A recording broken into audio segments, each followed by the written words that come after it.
জুলাই শহীদ দিবস আজ। প্রথম শহীদ আবু সাইদ নিজ বিশ্ববিদ্যালয়ে অবহেলিত। ওয়াসিম আকরামের শাহাদাতের 2 বছর পূর্তি আজ। সরকার ও বিরোধী দল একসাথে জুলাই সনদ বাস্তবায়ন করবে বললেন মুক্তিযুদ্ধ বিষয়ক মন্ত্রী। গণতন্ত্রকে প্রাতিষ্ঠানিক রূপ দিতে চায় প্রশাসন। সরকারকে বিব্রত করতে একটি মহল শিক্ষার্থীদের দিয়ে আন্দোলন করাচ্ছে বললেন স্বরাষ্ট্রমন্ত্রী। এই অপসংস্কৃতি কোনোভাবেই মানবে না সরকার। অপকালচার তখন দেখা গিয়েছে যেগুলোকে তারা হয়তো নিয়ন্ত্রণ করতে পারেনি। শিক্ষার মান ক্ষুণ্ণ হোক এরকম কোনো বিষয় আমরা অ্যালাউ করব না। শরিকদের দূরে সরিয়ে দিচ্ছে বিএনপি। অভিযোগ দলগুলোর রাজনৈতিক কার্যক্রমের মাধ্যমে দূরত্ব কমার আশা ক্ষমতাসীনদের। আনুষ্ঠানিকভাবে বিএনপির নেতৃবৃন্দ বা সরকারের কোনো দায়িত্বশীল জায়গা থেকে যারা যুগপথে শরিক ছিলেন তাদের সাথে তেমন কোনো রাজনৈতিক কোনো যোগাযোগ নেই। পলিটিক্যাল কার্যক্রম অ্যাক্টিভিটি যখন শুরু হবে তখন আমার মনে হয় এই দূরত্বটা কমিয়ে আসবে বলে আমি মনে হয়। নামছে বন্যার পানি, স্পষ্ট হচ্ছে ক্ষয়ক্ষতির চিত্র। সব হারানো পাহাড়ের মানুষের ঘুরে দাঁড়ানোর নতুন সংগ্রাম শুরু। এবং ইরানে নতুন দফায় মার্কিন হামলা, শিগগিরই পরাজিত হবে ইরান দাবি ট্রাম্পের। জাতীয় ঐক্যের আহ্বান প্রেসিডেন্ট পেজেশকিয়ানের। স্বাগত নিউজ 24 সংবাদে, সঙ্গে আছে আমি তাসনিম অর্থী। দেখছিলেন বিআরবি কেবলস সংবাদ শিরোনাম। জুলাই আন্দোলনে প্রথম শহীদ আবু সাইদ। বৈষম্যের বিরুদ্ধে জীবন বলিদানের 2 বছর পার হলেও নিজ বিশ্ববিদ্যালয়ে অবহেলিত। তার স্মৃতি সংরক্ষণে তরুণ জাদুঘর নির্মাণ সহ বেগম রোকেয়া বিশ্ববিদ্যালয়ে নেওয়া প্রায় 1090 কোটি টাকার নানা প্রকল্প এখনো কাগজে কলমেই সীমাবদ্ধ। এতে চরম ক্ষোভ এবং হতাশা প্রকাশ পরিবার এবং সহযোদ্ধাদের। এদিকে প্রকল্পগুলো দ্রুত বাস্তবায়ন করার আশ্বাস কর্তৃপক্ষের। রেজাউল করিম মানিকের তথ্যচিত্রে বিস্তারিত ডেস্ক রিপোর্টে।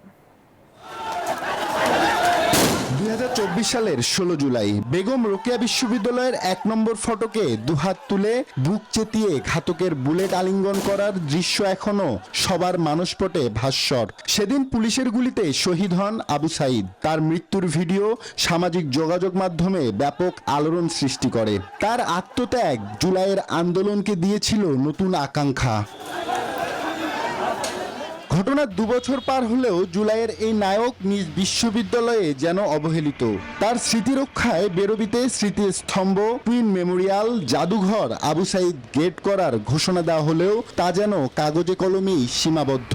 এমনকি পড়ে রয়েছে 1090 কোটি টাকার একটি উন্নয়ন প্রকল্পের ভিত্তিপ্রস্তর। আবু সাইদের স্মৃতার্থে কিন্তু এখানে একটা মনুমেন্ট হওয়ার কথা। আবু সাইদ গেট, আমরা যেখানে দাঁড়িয়ে আছি এখানে একটা গেট হওয়ার কথা, কিন্তু দুর্ভাগ্যবশত আজ প্রায় আরও 1 বছর পর, মানে 2024 সাল থেকে প্রায় 2 বছর পেরিয়ে গেলেও সেইগুলোর কাজ এখনো শুরু করা যায়নি। প্রকল্পের বাজেট পাস করা সময় সাপেক্ষ বলছেন বিশ্ববিদ্যালয়ের উপাচার্য। তবে দ্রুত স্থাপনাগুলোর নির্মাণ কাজ শুরুর আশ্বাস তার।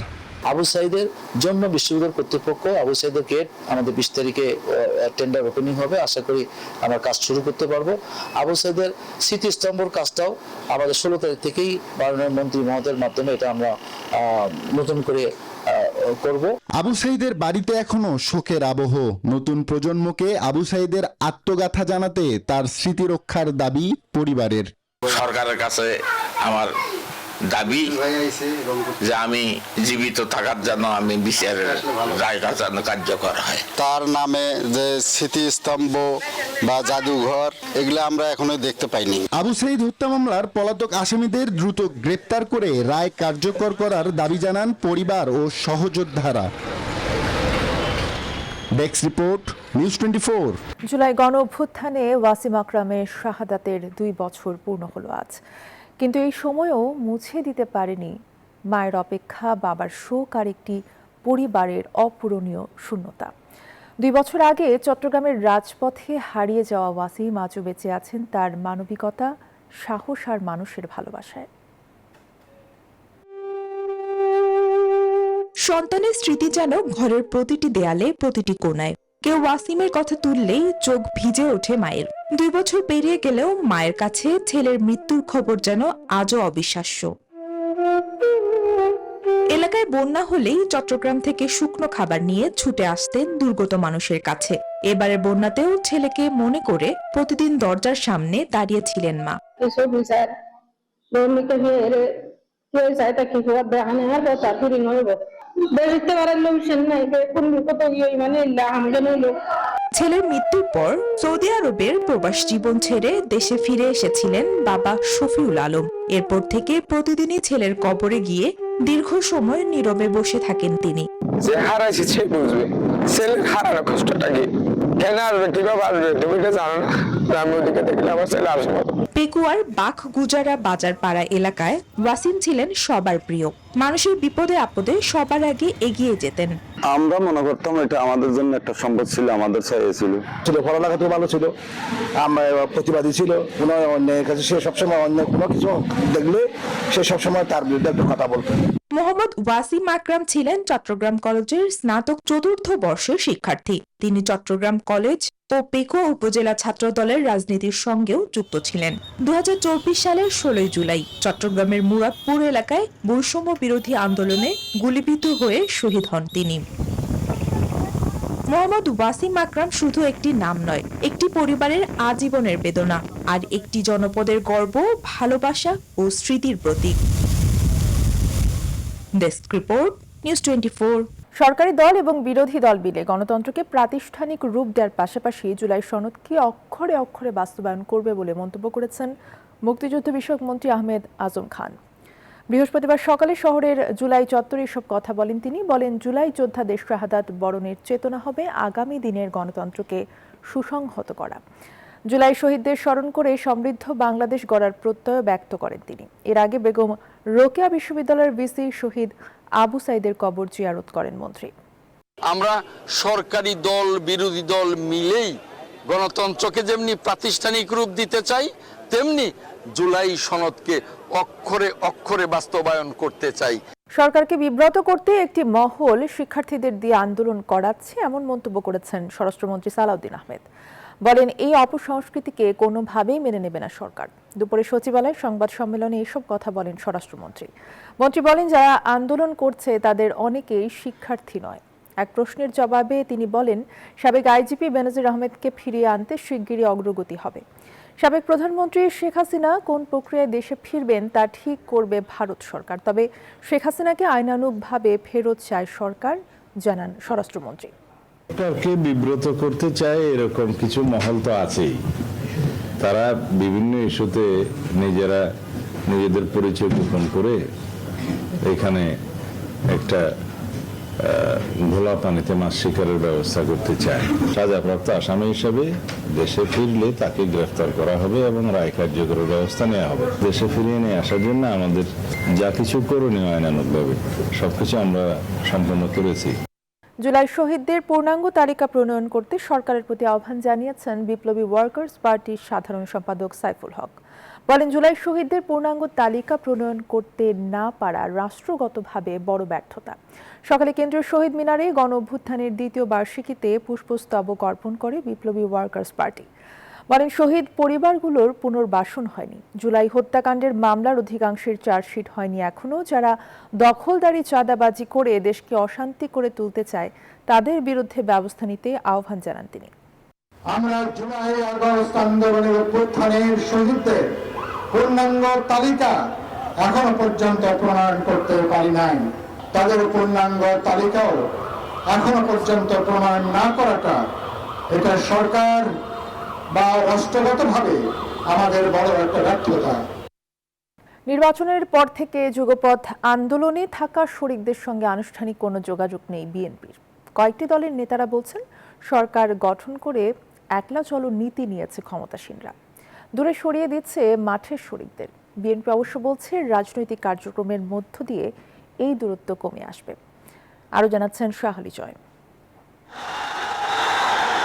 আওয়ামী লীগ সরকারের পতন কিংবা 24-এর গণ অভ্যুত্থান, বিএনপির সঙ্গে যুগপৎ আন্দোলনে শরিক ছিল বেশ কয়েকটি দল।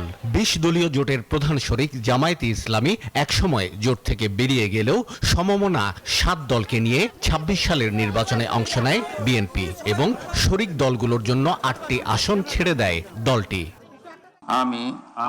নির্বাচনে ভূমিধস জয় পাওয়া বিএনপির মন্ত্রিসভায় ঠাঁই হয় শরিক দলের 2 সদস্যের। তবে যে দলগুলো আসন পায়নি তাদের সঙ্গে গত 5 মাসে আনুষ্ঠানিক কোনো যোগাযোগ নেই বিএনপির, এমন অভিযোগ ছোট দলগুলোর।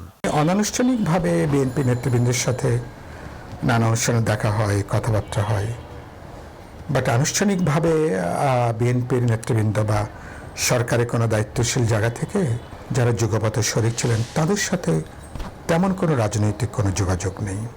আন্দোলনের শরিকরা বলছেন, নির্বাচনের আগে যে জাতীয় ঐক্যের ঘোষণা দেয়া হয়েছিল, সরকার গঠনের পর তার প্রতিফলন দেখা যাচ্ছে না। আপনি যখনই সমষ্টি থেকে বেরিয়ে একক ভাবছেন তখন তো তার মধ্যে যাই হোক অন্তর্ভুক্তিমূলক কোনো ব্যাপার থাকে না। মানে এখনো যে 1-2 মন্ত্রী আছেন অন্যান্য দলের, তারা তো ডেসোলেট ফিল করছে, আমি এরকম দেখি। ঠিক ওই জাতীয় সরকারের যে কনসেপ্ট ছিল বা বৃহত্তর জাতীয় ঐক্যের যে কনসেপ্ট ছিল তার ভিত্তিতে কিছু হচ্ছে না। সরকারের দিক থেকে একটা অতিরিক্ত আত্মবিশ্বাস হয়তো তৈরি হয়েছে, পার্লামেন্টে তো এখন ড্যাম মেজরিটি, এরকম জায়গা হলে তখন একলা চলার একটা মনোভাব হয়তো প্রচ্ছন্নভাবে কাজ করতে পারে। তবে সংসদে সরকার দলীয় এই হুইপ বলছেন, সমমনাদের সঙ্গে দূরত্ব কমিয়ে আনতে চায় বিএনপি। একটা রাষ্ট্র পরিচালনা, রাষ্ট্র দল যদি একটা ক্ষমতা আছে, একটা দূরত্ব সৃষ্টি হতেও পারে। হয়তো যে দলের এমপি নাই বা যে দল হয়তো জিতে আসতে পারে নাই, হয়তো এই যে ক্ষমতা বা রাষ্ট্র পরিচালনার ক্ষেত্রে গ্যাপ হতে পারে। তবে যখনই পলিটিক্যাল কার্যক্রম অ্যাক্টিভিটি যখন শুরু হবে তখন আমার মনে হয় এই দূরত্বটা কমিয়ে আসবে বলে আমি মনে করি। বিএনপি দলীয় সূত্র বলছে, এ মাসের শেষ দিকে সমমনা দলগুলোর সঙ্গে আনুষ্ঠানিক বৈঠকে বসবেন দলের চেয়ারম্যান তারেক রহমান।